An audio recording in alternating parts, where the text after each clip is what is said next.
अस्सलाम वालेकुम। अगले दिन आपको फेवर दी गई है, लाइसेंस या बुक दे अपना चलान ले ली। नहीं है ड्राइविंग लाइसेंस प्लीज दे दी। कुछ दिन पहले मैंने आपको तंबीह की थी, समझाया था कि प्लेट जब तब्दील कर लाइसेंस आपने दे दी।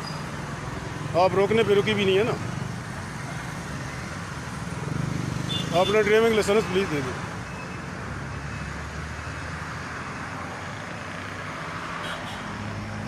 इसकी ओरिजिनल प्लेटिंग किधर है? एक्साइज वाली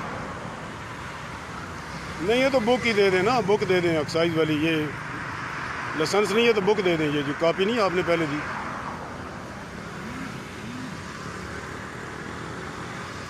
इनको आप दे 48 और इसमें इसकी ओरिजिनल प्लेटें लगाएं। ओरिजिनल प्लेटें लगाएं। मैं डाला भरा हुआ है। आप मुझे टच मत करना, आप गलत कर रही हैं। हेलो, लाइसेंस पीछे कर जेब भिजवा।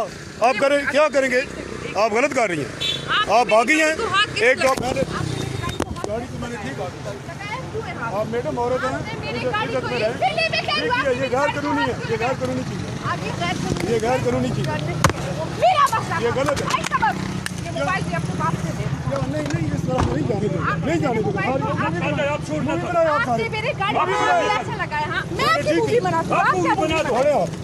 मेरा मोबाइल देंगी तो मेरा मोबाइल देंगी तो हम सर पे चढ़